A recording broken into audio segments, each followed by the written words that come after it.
Welcome to Cartoonist Kayfabe. My name is Jim Rugg. I'm Ed Piskor.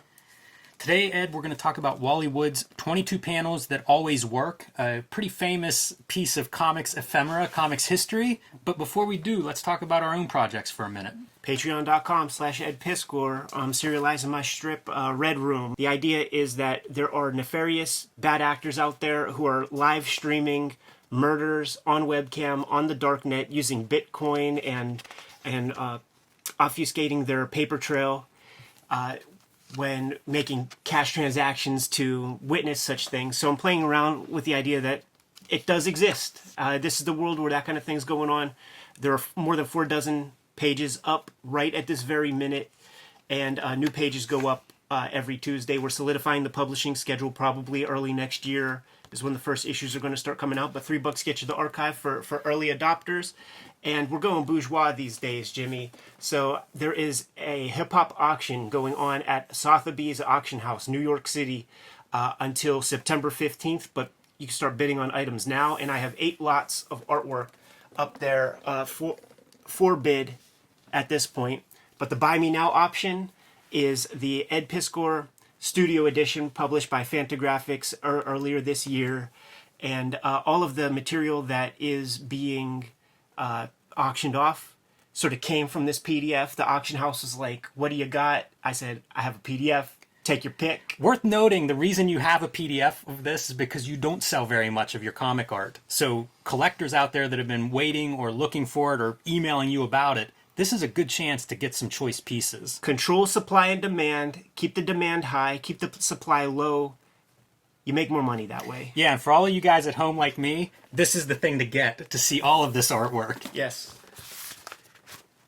Jim.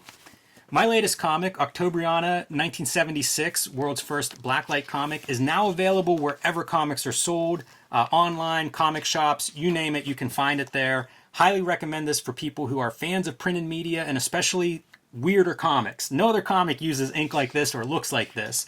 And if you're interested in how I made this, I have a 350-page process zine that is available on my website, jimrugg.com, that gets into all of it, including scans of all the original art, the various drafts of script. So if you're looking for more Octobriana 1976, check that out. And if you're just looking for one of the coolest comics of the year, pick this up at your local comic shop.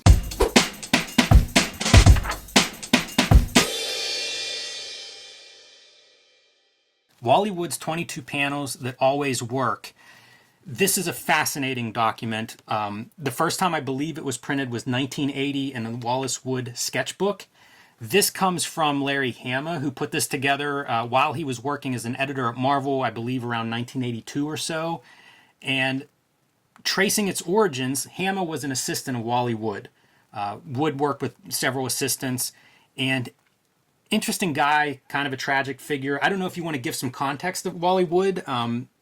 You've written an intro for one of his books, so want to give us some context of Wally Wood and his significance historically? Yeah, of course. Like one of the great early draftsmen in comics. One of those guys who could oscillate between realistic and cartoony by doing the science fiction stuff that he did for EC Comics with the luxurious figure work there, bouncing over to the Mad comic and magazine, doing super fun cartoony work under the tutelage of Harvey Kurtzman.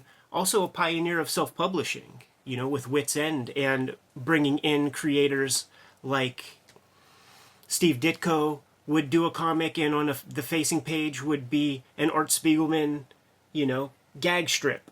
The earliest Walt Simonson stuff you're going to see, the earliest Mike Zeck stuff you're going to see, was published in Wits End. So he had a good eye for stuff. Around the time of this, one of the things that happened is Wally Wood was going from, say, Mad Magazine to doing some stuff, let's say, for Marvel Comics, early Daredevil, designed the red Daredevil costume. Right.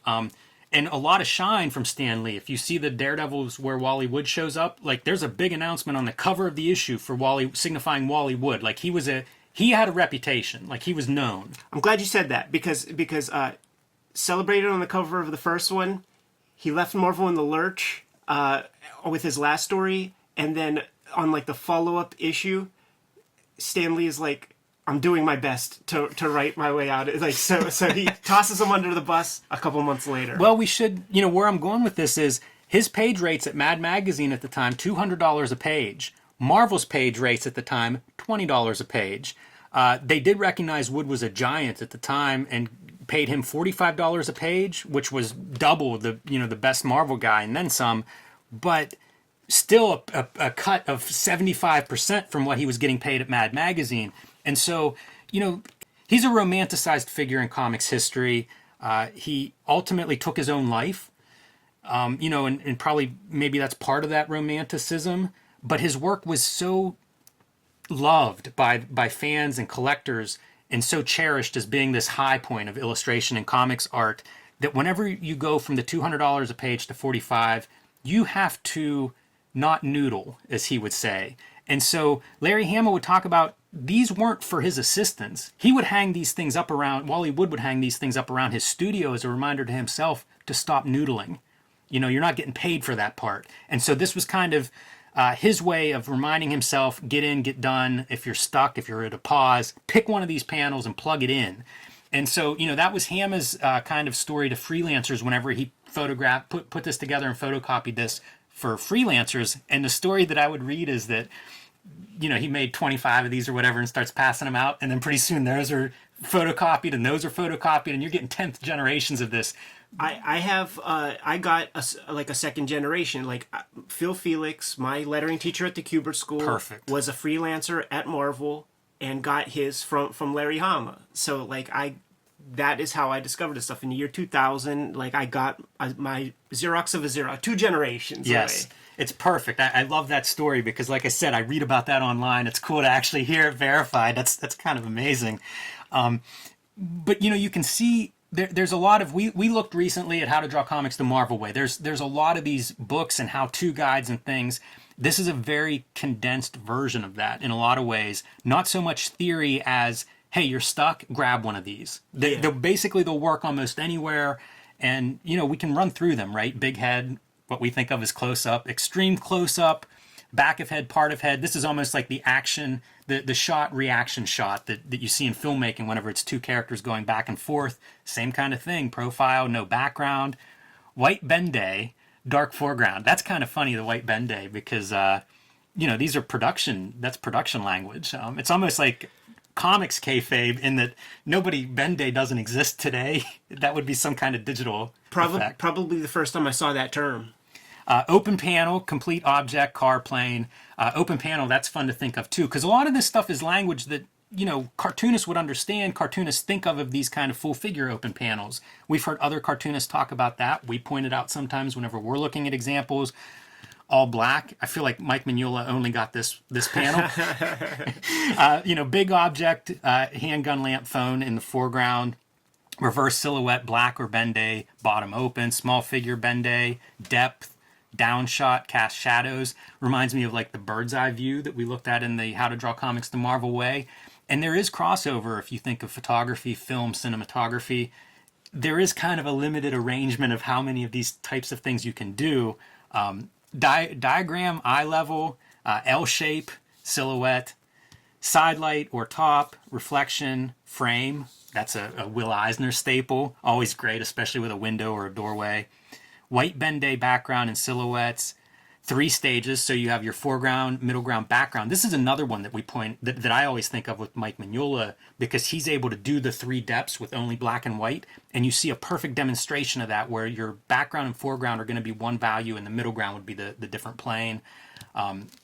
We'll call that the cliche. Yeah. Well, it's media, right? The 80s version of this would be Frank Miller's Dark Knight Returns or Howard Chaykin's American Flag, where instead of a newspaper, you're doing screens, screens of the news reporter with exposition and contrast. So kind of, basic things, and it's not as spelled out as How to Draw Comics the Marvel Way. But again, this was a speed thing. This was sort of like the working cartoonist's version of how to make comics, how to make good comics on deadline, let's say. Right, yeah. It received some controversial attention, some critical attention, we'll say, in the aughts, we'll say, man, when the Ivan Brunetti Comics Journal interview came out, And his thesis as a comic book teacher is that these are for the illustrator. Like, these are for people who have spent a career receiving lettered pages full of Al Feldstein fucking captions with very limited space to draw, and you have a weekend to draw a comic. It doesn't have much to do with comic book storytelling per se. And Brunetti subsequently created the 22 panels that always work, I believe, or some permutation thereof. That's an interesting perspective. I mean, it is true those comics were produced very differently than what we do today. Almost anybody, how comics are produced today. So it is interesting to think of this plugging into like the EC system, right? Much differently than plugging into today's comics. Yeah, but I sort of love this. I live by this. Like the Ivan Brunetti stuff. Like, he just comes from a completely different school, right. and his thinking is like, keep everything the same. But if you want visual variety, you wouldn't go in the Brunetti direction. Very true. Yeah, he has some of his own ideas storytelling-wise. Probably worth looking at his idea and his syllabus at some point too. But, and again, one more how to make comics, right? One more version of that. I'm going to read this subtext here. Some interesting ways to get some variety into those boring panels where some dumb writer has a bunch of lame characters sitting around and talking for page after page. Is this Larry Hama's note? I don't know whether that comes from Wally Wood. I don't know if Wood would have bothered to write that out. That feels like a Larry Hama note. If he's going to photocopy this and pass it out to, to pencilers, feels like a Larry Hama note of like, hey, don't just do talking heads, make them a little bit more interesting. I get the impression that Wally Wood and Larry Hama shared a lot of the same headspace with some of their ideas and just their curmudgeonly natures, we'll say. I wouldn't put it past Wally Wood to say something like that, though, because he's the guy. If you look at the images of him in his like little shack studio, take a good look at that bulletin board in high def, and it says, "There is only one Wally Wood, and I am him." Yeah, I mean it's fascinating cartoonist figure. I think of like Dan Clowes doing a Wally Wood little piece, so he's a guy that's revered by cartoonists on both sides of like mainstream and alternative. Obviously, you mentioned Mad Magazine, which I think is where a lot of people might think of his apex, which is outside of his sci-fi, beautiful illustration kind of stuff, which maybe another one of his apex. Another crazy thing, this reminds me, is that he sort of came into prominence at the tail end of The Spirit, illustrating the outer space stories that were written by Jules Feiffer. Man, that's a good call. I wasn't even thinking of that, Ed. That's something worth looking at sometime on here. But really good call. That close connection to a Will Eisner, or to the legacy of Will Eisner, for sure. I brought this along. This is an Alex Toth piece, and one of, I think, his more interesting comic strips, very atypical for Alex Toth.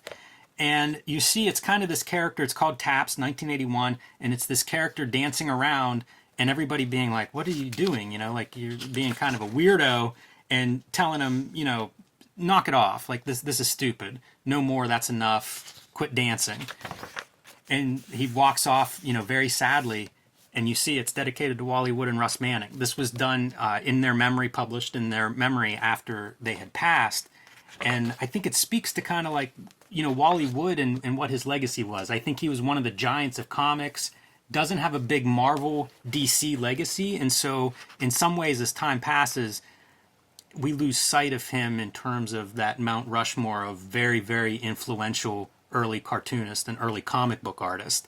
But he's one of the giants of that time and just happened to not be happy with the Marvel DC stuff. Maybe one of the early people who were like, nope, that is not going to work for me. See you, Stan Lee. He does good work, and he does reasonable business, but I participated in this 2-book set. We'll just go through this real fast. This 2-book set from Fantagraphics that kind of covers... it has a lot of essays from a lot of luminaries who came up under him, who love his work and everything. Like I did a introduction to this one, but when you read these, what you discover is that a very clear, hindsight being 2020, very clear places where the guy should have went left when he went right, and in terms of business opportunities and stuff. And the one piece that we didn't mention at all, which is probably, believe it or not, his most popular piece, is the Disney porno orgy drawing, which was in it was printed in a Paul Krasner magazine called, I think it's called The Realist, and it was so popular. It was like a centerfold image in there. We've all seen it, and it might be passé to us, or like we might not know it, but your mom knows it. Your dad knows it. Like that generation was a big image. I was going to say it's on screen right now, but I'm not sure if we can show that or not. It's art. At least in here now, we all get to control our own story. But Krasner writes that he gave Wally Wood the option: big cash payment or royalty on lithographs and prints. He took the upfront dough and could have become not a millionaire, but a couple $100,000 on that piece alone. Yeah, that's sad to hear, but certainly not the only artist that has fallen trapped to that kind of a thing. That upfront dough. If you're going to be in the game for a while, man, you got to think long term. But definitely something for, we know a lot of our audience is making their own comics out there. Certainly something worth looking at, thinking about, maybe even copying into your sketchbook just to have some different compositions fresh in your mind to apply here or there. We have comics to make ourselves, huh, Jimmy? Kayfabers, like, follow, subscribe to the YouTube channel, hit the bell. We'll notify you when new videos are available. Octobriana's in shops right now. Red Room strips come out every Tuesday. Patreon.com/EdPiscor. And at this very moment, until September 15th, there is an auction going on at Sotheby's, the hip-hop auction, and I have 8 lots of original artwork available to bid on right at this moment. You can subscribe to the Cartoonist Kayfabe e-newsletter at the link below this video to keep up with everything we have going on. You can find Cartoonist Kayfabe merchandise and t-shirts at the links below this video. I'm going to need this for my swipe file, Jim. Give these guys some merchant orders. Make more comics.